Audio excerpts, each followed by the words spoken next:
Yang kedua, kata para ulama, Nabi Ibrahim ni, dia mampu menjalankan titah perintah Allah walaupun benda itu impossible. Impossible pada akal. Wa idzabtala Ibrahim rabbuhu bi kalimatin fa atammahun. Dan ingatlah ketika Ibrahim diperintahkan oleh Allah dengan beberapa perintah dan dia menyempurnakannya. Surah Al-Baqarah ayat 124. Apakah beberapa perintah yang dia berjaya sempurnakan? Kata Ibn Jauzi dalam tafsirnya, Nabi Ibrahim telah diperintahkan menjaga 10 jenis kebersihan. Yang pada zaman itu belum pernah ada orang kena jaga 10 kebersihan ini. Iaitu 5 kebersihan duduk pada bahagian kepala, 5 lagi duduk pada bahagian badan. Iaitu 5 di kepala, dia dikendaki trim misai. Zaman itu agak misai orang sampai ke bawah agaknya. Tak ada arahan supaya nak kena proper sikit. Nabi Ibrahim orang pertama, trim misai. Yang kedua, kerak berkomor. Yang ketiga, masukkan air ke dalam hidung. Yang keempat, gosok gigi. Yang kelima, sikat rambut. Bagi kita tahun 2022, alah setakat 5 tu benda lah payah sangat. Berkomor, hirup air hidung, gosok gigi, sikat rambut, potong misai. Zaman itu bukannya zaman moden. Nabi Ibrahim ni jaraknya begitu jauh. Nabi Ibrahim wafat 2335 tahun sebelum Nabi hijrah. Nabi dengan kita tu dah 1000 tahun dah. Dia tu memang otai betul. Zaman itu tak ada teknologi, tapi dia never say no. Dan ada 5 kebersihan yang dia dikendaki jaga pada bahagian badan. Potong kuku, potong bulu kemaluan, berkhatan, cabut bulu ketiak dan cuci tempat buang air. Zaman itu. Kalau kita tengok ya, Nabi Ibrahim, dia disuruh berkhatan atau bersunat. Zaman itu tak ada orang bersunat. Nabi Ibrahim orang pertama. Sebab itu Abu Hurairah radhiyallahu anhu dia cerita, pernah Nabi cerita pada sahabat. Nabi tanya, kau tahu tak Nabi Ibrahim sunat umur berapa? Sahabat kata tak tahu. Nabi cerita, ikhtatana Ibrahim alaihi salam ba'da 80 sanatan. Nabi Ibrahim dulu bersunat umur 80 tahun. Ketika arahan diterima, umurnya dah 80. 80 ni by right tuan-tuan. Dia boleh je buat surat rayuan, pelepasan, pengecualian. Warga mah. Saya ingat orang 80 pakai sangat ke? Tak pakai ingat tak? Contoh bukan orang sini cerita tempat lain. 70 tak berapa nak lah, 80. Tak tahulah kok ada, tahniah lah kita ucapkan. Buat hiasan je. Ni cerita je, saya tak tahu kok benda tak sampai umur itu lagi. Minta maaf lah kau dia kecil hati. Tapi logiknya begitulah, kita macam-macam masalah prostat lah itu tak ada mikir, benda-benda tak ada nak fikir. Jadi, ya dia boleh je buat rayuan warga mah. Malam buat, ya Allah saya ni dah 80, sunat pun serupa tak sunat je, lebih kurang. Boleh tak ada pengecualian. Anak saya akan sunat. Contoh begitu tak? Tak. Ibrahim sunat. Beres apa? Sunat je. Dia tak ada nak tanya-tanya lah. Sahabat tanya sunat kat mana? Zaman itu Tok Mudim bukan profession yang wujud orang tak sunat. Nabi kata dia sunat seorang. Sunat guna apa? Kata Nabi, waqtatana bil qadumi. Dia bersunat seorang guna kapak. Hadis riwayat Bukhari. Tuan-tuan dengar pun ngeri tak? Sebab itu dia sembelih Ismail tu biasa je bagi sembelih hak dia tu lagi ganas lagi. Itu dia sendiri yang masa. Bayangkan, tapi yang kita nak ambil pelajaran, they never say no. Beres apa? Dia korban apa saja. Dia tak kira apa. Dia tak jadi masalah bagi dia. Tapi Nabi Ibrahim ni walaupun 80 tu tidak tua bagi dia sebab dia wafat umurnya 175. So 80 tu muda lah sebenarnya.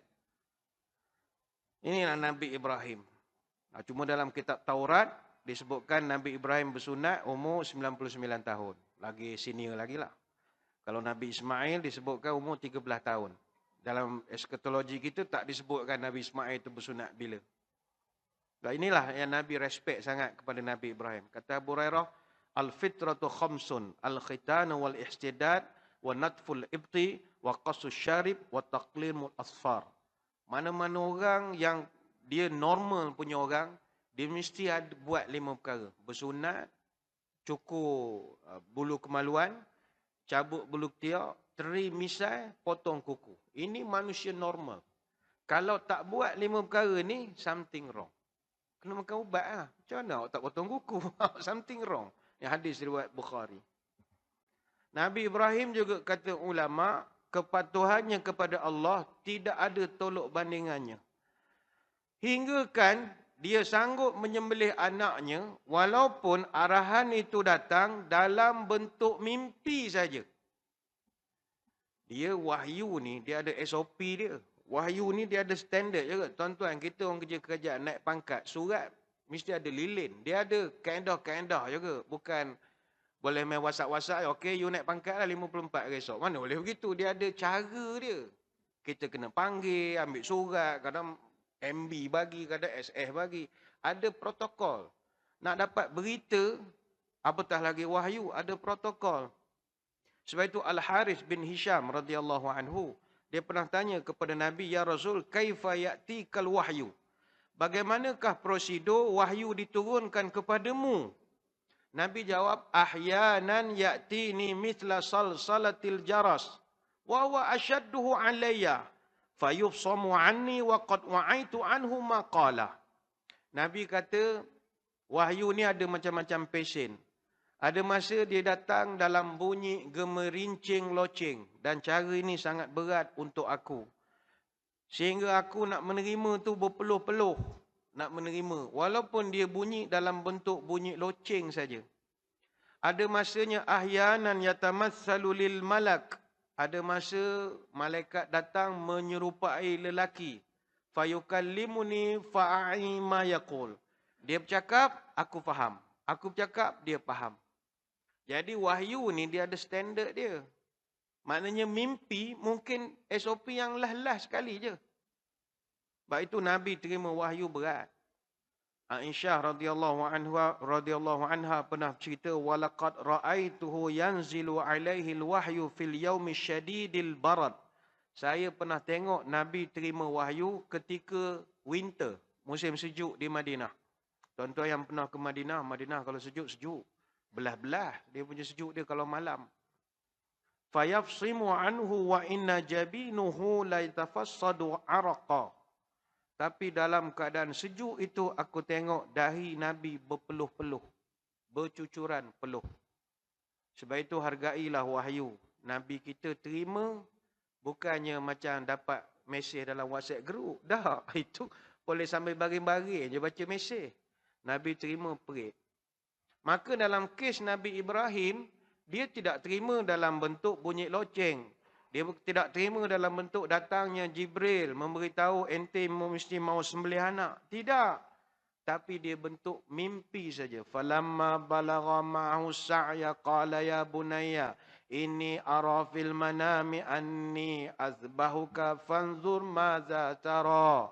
Wahai anakku, malam tadi Abah bermimpi semelih kamu, maka apakah pendapatmu? Ini Nabi Ibrahim. Tapi ada juga syarahan yang saya pernah dengar di Mesir, tapi tak tahulah betul ke tidak. Nabi Ibrahim ni Allah uji sembelih anak sebab dia terlepas cakap. Ni cerita saya tak tahulah. Citationnya tak ada, tapi cerita saya dengar di ceramah di Mesir. Ada syekh tu cerita Nabi Ibrahim ni masa muda, dia tak ada anak. Dia lama tak ada anak. Jadi dia tak expect pun ada anak. Sebab suami isteri, kita orang lelaki dalam soal orang perempuan, dia ada satu had, kilang untuk dia nak baby maker tu, dia ada had dia juga. Sampai umur tertentu dia dah tak boleh dah.